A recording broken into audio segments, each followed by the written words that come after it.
Estamos de regreso en Punto y Contrapunto. Siguen las protestas en Colombia, donde organismos internacionales como la CEPAL y la OEA han denunciado abuso policial y violación a los derechos humanos. Esta situación podría complicarse con la apertura de su frontera con Venezuela, quien parece entrar en una nueva fase de su propio conflicto social. Veamos el contexto.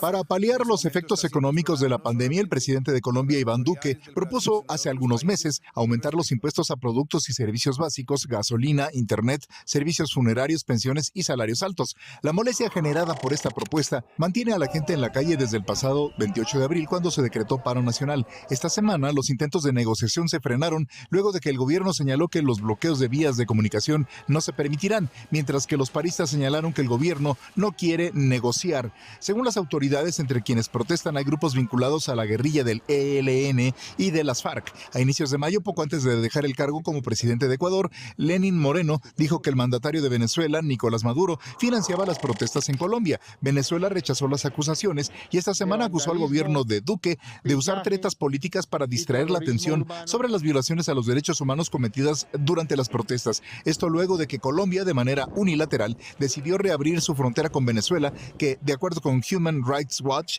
vive un impasse político desde que Juan Guaidó se declaró presidente interino y ha vivido un continuo éxodo. Según la prensa local, el gobierno de Maduro podría intentar impedir el paso de quienes intentan salir hacia Colombia mientras se prepara para un nuevo proceso de elecciones regionales con la oferta de Guaidó para negociar un acuerdo de salvación nacional. Punto y contrapunto.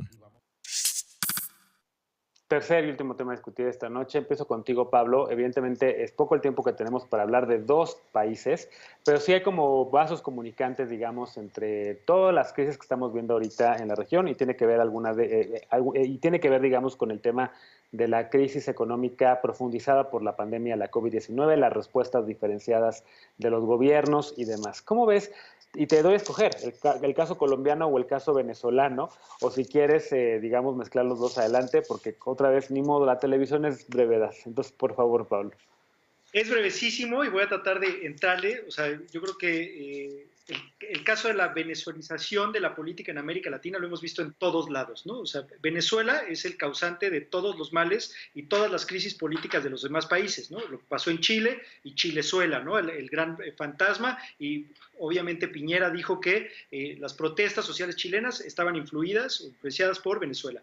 Lo mismo ha pasado en otros países, pasó en Ecuador, pasa ahora en Colombia, y bueno, pues creo que hay una carencia de hacerse cargo de todas estas problemáticas tan profundas que se han venido arrastrando y que la olla de presión de las democracias incapaces de cumplir con sus promesas en América Latina reventó. Esta olla de presión ya reventó en Chile, reventó en Ecuador, reventó en Bolivia, de alguna manera revienta ahora en Colombia, y son protestas que venían desde hace prácticamente 10 años, igual que en Chile, ¿no? Entonces ahora revientan con esta, se estira la liga demasiado, se rompe, y pues los gobiernos incapaces de enfrentar y de atender todas estas problemáticas tan fuertes, pues ¿por qué optan? Número uno, por la criminalización de la protesta, por tratar de deslegitimar estas protestas bajo el discurso de esto viene por una influencia extranjera, le hace Venezuela, y no tratar de atender pues qué ha pasado en la profundidad,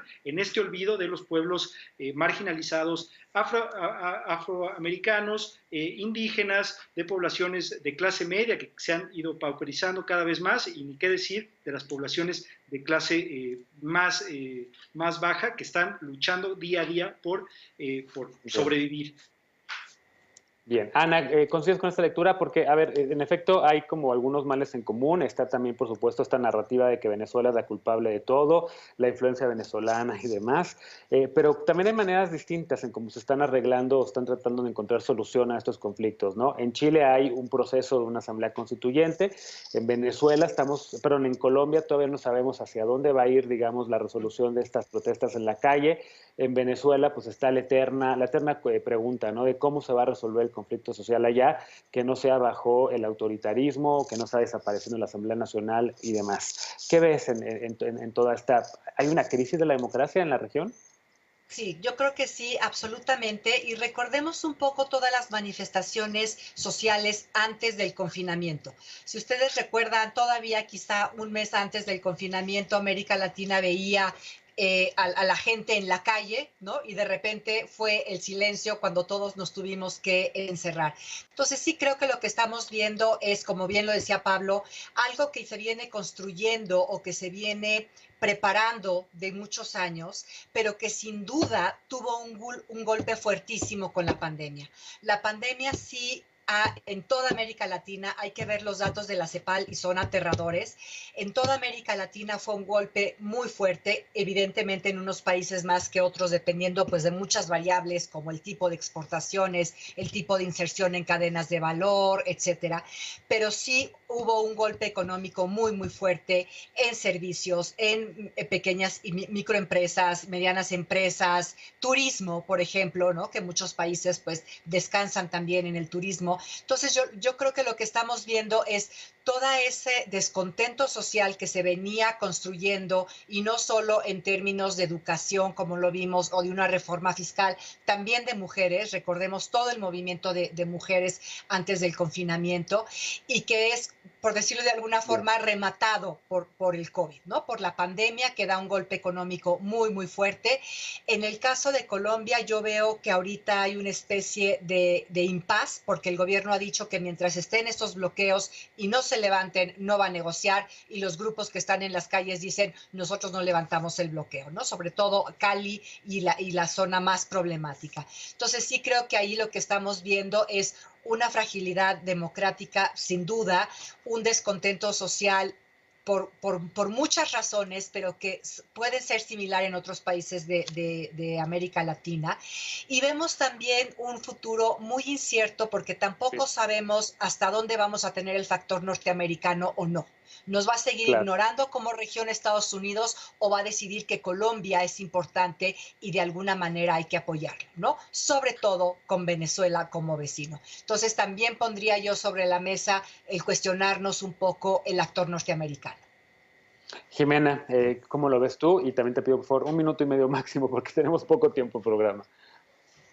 Sí, yo igual, pues una situación de desgaste de todos esos países en el ámbito de que las democracias o la transición democrática no resolvió esto que ya se ha dicho, ¿no? No dio respuesta a las necesidades de la población, y entonces incluso generó más polarización, generó o colocó que ciertas élites se acomodaran.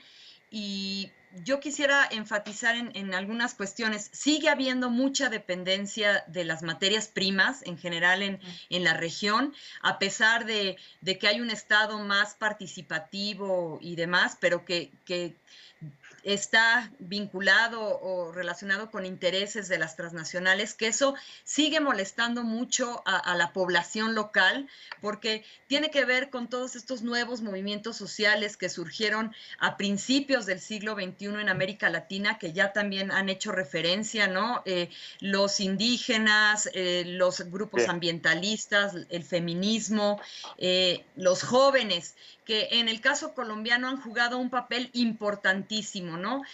Como sentirse excluidos de todas esas medidas neoliberales que se implementaron a finales del siglo pasado en nuestro continente y que no resultaron, y que ellos se han sentido excluidos del desarrollo. Entonces, el hecho de decir, no nos vamos a callar hasta que no consigamos esos cambios, a mí me parece muy importante. Bien. Finalmente, Carlos, porque nos va el tiempo, perdóname, Jimena, pero me queda 1 minuto y medio de programa y le doy la difícil tarea a Carlos Heredia de la brevedad en un caso tan complejo como este. Una gran paradoja, Genaro, colegas de la mesa. Nicolás Maduro preside hoy uno de los países más estables de América Latina, y no es humor negro. Las convulsiones en los países vecinos son mayores que en Venezuela. Y digo paradoja porque llegamos a un punto de empobrecimiento apocalíptico en Venezuela, que la gente ya no tiene tiempo de protestar porque tiene que formarse en fila para conseguir frijol, arroz, aceite, pollo.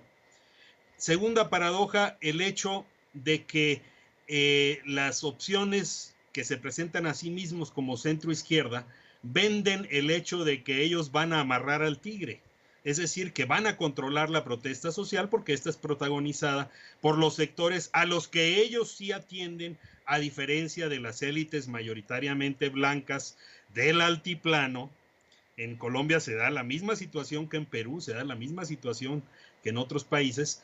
Y un tercer factor, el hecho de que curiosamente Colombia había empezado a tener una mucha mayor presencia económica y financiera en Centroamérica, Sí. sobre todo en Panamá, en Costa Rica, también en Nicaragua y en los 3 países del norte. Y ahora no sabemos qué va a pasar. Creo que también es producto del hecho de que no se puede manejar en un país por control remoto como ha aspirado todos estos años Álvaro Uribe a hacerlo, impidiendo, por cierto, que el presidente Duque sea el verdadero presidente de Colombia. Bien, pues ¿qué les parece si retomamos estos temas tan pronto como sea posible? Porque la semana que entra todo el mundo va a estar interesado en los resultados electorales de México, pero evidentemente el mundo sigue estando ahí y sigue teniendo estas problemáticas y pronto recuperaremos otra mesa de punto y contrapunto con temas internacionales. Déjenme hacer una pausa y regresamos para despedirnos de las y los panelistas y con la paparrucha esta noche. No te vayas.